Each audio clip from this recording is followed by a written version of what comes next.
कहाँ तक पढ़ी हो? मैं बीए पास हूँ सर। गुड। टाइपिंग और शॉर्ट हैंड भी जानती हूँ। Very good. सर मेरा परिवार बहुत बड़ा है और बम्बई से दूर भी। इस शहर में मैं अकेली हूँ और परिवार की सारी जिम्मेदारियां मुझ पर है। देखो, अपनी राम कहानी सुनाने से तुम्हें नौकरी नहीं मिलेगी। मैं जो सवाल पूछ रहा हूँ उसका ठीक ठीक जवाब दो। Okay? Okay sir. Sit down. Thank you sir. You see, अगर तुम्हारे साथ कोई बदतमीजी से पेश आए तो तुम क्या करोगी? अगर गलती छोटी हो तो माफ कर दूंगी। और अगर बड़ी हो तो? वार्निंग दूंगी। वार्निंग दोगी। और अगर उससे बड़ी हो तो? सजा दूंगी। समझ लो वो माफी मांगता है, पांव पकड़ता है, गिड़गिड़ाता है, तब तुम क्या करोगी? पता नहीं, हो सकता है माफ कर दूं। करेक्ट। यू सी, तुम जैसे लोग अपना और अपने घर वालों का पेट भर सकते हैं, कहीं भी जी सकते हैं, कुछ भी कर सकते हैं। सर हाथ हटा लीजिए प्लीज। हाथ हटाइए। No, you are appointed. Kadar, Raghu, John. Yes sir. नौकरी मांगने वाली इस लड़की ने मेरे साथ क्या सलूक किया आप लोग जानते हैं?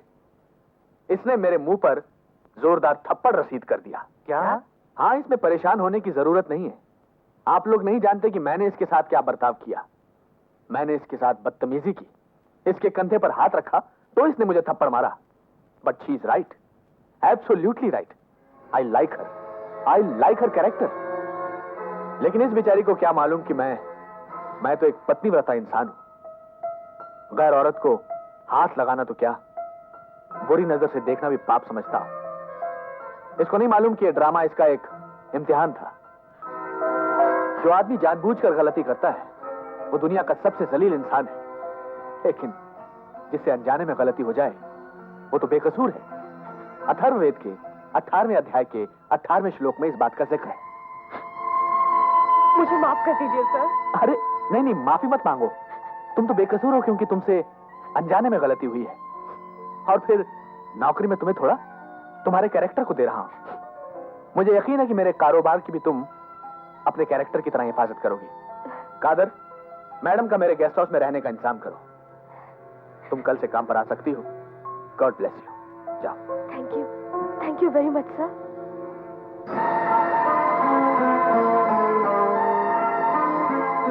That is Dharmchand.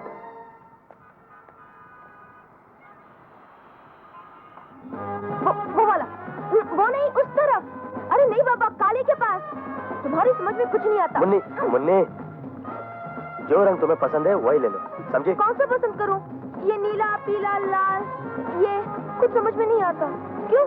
तुम तो रोज कपड़े बेचते हो, तुम्हें कौन सा अच्छा लगता है? लाशा की तो सभी कपड़े अच्छे होते हैं बहन जी। तुमको कुछ नहीं मालूम। मुन्नी, तुमको कोई रंगीन कपड़ा पसंद नहीं आ रहा है तो ये सफेद ही ले लो। अफसर साहब, तुम तो बिल्कुल बेवकूफ हो। इतना भी नहीं जानते कि सफेद कपड़े तो मरने पर पहने जाते हैं। देखो, तुमको जो अच्छा लगता है वो दे दो, मैं दूसरा देखती हूँ। सुनो, तुम कुमार को जानते हो? कौन सा कुमार? अरे वही टेलर कुमार। वो तो यही है। यही है, तो ब्लाउज से कहना उसकी पत्नी आई है। कुमार, ओ कुमार, तेरी घरवाली आई है। अफसर साहब, ये तो कमाल हो गया, कुमार यही है। अच्छा, कहाँ है? मैं रात भर लफड़ा करती रहती है और अब यहाँ क्या करती है? रास्कल, तो यार। अफसर साहब, ये वो कुमार नहीं है। हाँ, मैं कुमार नहीं हूँ भाई साहब, मैं राजकुमार हूँ। ये तो कोई मेले में जेब काटने वाला लगता है। चलो चलते हैं। Sorry gentleman. ठीक है। जल्दी करो ना।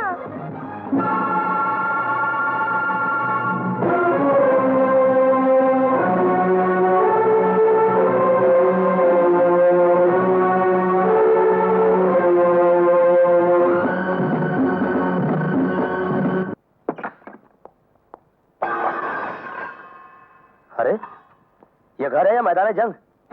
मुन्नी कहाँ है? मुन्नी? कौन मुन्नी? बनो मत। कहाँ है वो और कब आई यहाँ? जया, मैं जो पूछ रही हूँ उसका जवाब दो। 5 दिन हो गए उसे यहाँ आए। आजकल खारदांडा रोड पे रहती है। पहले क्यों नहीं बताया तुमने मुझे? तुम मुझ पर यकीन नहीं करती इसलिए। अगर तुम कसूरवार नहीं हो तो डर क्यों रहे हो? कसूर मेरा नहीं बल्कि तुम्हारा है। जिस दिन वो मुझे मिली थी मैं उसी दिन तुम्हें सब कुछ बता देना चाहता था, लेकिन तुम मेरी कोई बात मानने को तैयार नहीं थी।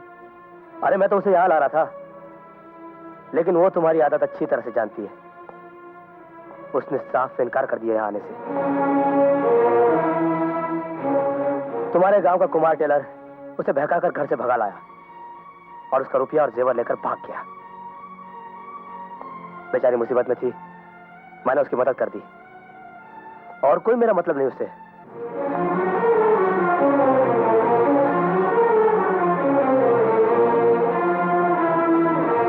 भगवान पर हाथ रखकर कसम खाओ और सच बोलो। जया, अगर तुम ये समझ रही हो कि मैं तुम्हें धोखा दे रहा हूं, फिर तो मैं भगवान को भी धोखा दे सकता हूं। कुछ भी हो, मैं भगवान पर विश्वास रखती हूँ और तुम भगवान की कसम खाकर सच बताओ।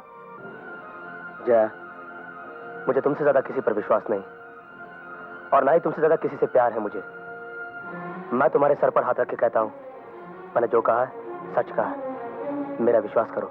हाँ अमर, मैं सीधी सादी हूँ ना, इसलिए पहले तुमसे असलियत जाननी चाहिए। कोई दूसरी औरत होती तो अब तक फांसी लगा चुकी होती। पगली, लेकिन अब तुम उन्हीं के चक्कर में मत पड़ो, उसे फौरन गाँव भिजवा दो। जया, तुम जैसा कहोगी वैसा ही होगा। मैं कल उसे गांव भेज दूंगा। खाओ मेरी कसम। अरे भाई, तुम्हारी कसम, कसम बनाने वाले की कसम। बहुत भूख लगी, चलिए से खाना बनाता हूँ। आओ। जाते वक्त रुपए कैश बॉक्स में रखे थे और बाहर से ताला लगा कर गई थी। अच्छी तरह से याद करो कि रुपए कैश बॉक्स में रखे थे या कहीं और। जी नहीं सर, कैश बॉक्स में ही रखे थे, और देखिए चाबियां भी मेरे पास है। रुपया कैश बॉक्स में रखा था, चाबियां तुम्हारे पास थी, लेकिन फिर भी रुपया गायब है। देखो कमला, मेरे लिए 25,000 रुपया बहुत बड़ी रकम नहीं है, लेकिन फिर भी यू अंडरस्टैंड, मैं सर, ये सब ड्रामा है। इसे अच्छी तरह मालूम था कि वो रुपया अकाउंट का नहीं था, इसलिए इसने ऐसा किया। आप पुलिस में रिपोर्ट दर्ज करा दीजिए, वो लोग अपने आप मालूम कर लेंगे। नहीं कादर भाई, मैं एक इंसान ही नहीं, एक संस्था भी हूं, और इस संस्था के ऊपर बहुत से लोगों की जिंदगी की जिम्मेदारियां हैं। मैं जल्दबाजी नहीं करना चाहता। एक इंसान होने के नाते और एक इंसानी जज्बे के तहत मैं अकेले में इससे कुछ सवाल करना चाहता हूं। आप जरा बाहर जाइए। ठीक है सर। क्या तुम्हें रुपयों की बहुत जरूरत है? कोई बात नहीं, आहिस्ता आहिस्ता चुका देना। सर, आप भी मुझे गलत समझ रहे हैं। मैं सच कह रही सर, वो रुपए मैंने नहीं लिए। अब बताओ रुपए कहाँ हैं? मैं सच कह रही हूँ सर, मुझे कुछ नहीं मालूम। ओके। किसे फोन कर रहे हैं आप? मुझे तो तुम कुछ बता नहीं रही हो।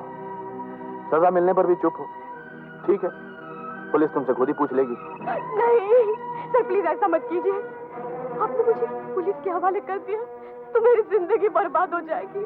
हाँ, वो तो सही है। सर, मुझ पर घर भर की जिम्मेदारियां हैं। अरे वो लोग सड़क पर भीख मांगेंगे। नहीं सर, प्लीज मुझे इस मुसीबत से बचा लीजिए। सर, कोई ना कोई रास्ता निकालिए। मैं कुछ भी करने को तैयार हूँ। हाँ, गुड, वेरी गुड। मुझे रुपयों की कोई जरूरत नहीं। मैं पुलिस को फोन भी नहीं करूंगा। अब तुम्हें और तुम्हारे घर वालों को डरने की कोई जरूरत नहीं। ओके? हाँ? ये तो अच्छा अपना मालिक भला आदमी, नहीं तो वो नारियल की तरह चिल जाती। चोर तुम नहीं, मैं हूं। मैंने खुद ही अपने रुपए चुरा लिए थे और इल्जाम तुम पर लगाया था। तुम्हें अपने बस में करने के लिए पहले मैंने तुम्हें अपना सेक्रेटरी बनाया, फिर चोर, और अब पतिता। तुमने उस दिन जो मुझे थप्पड़ मारा था ना, ये उसी की कीमत थी। That is Dharmchand.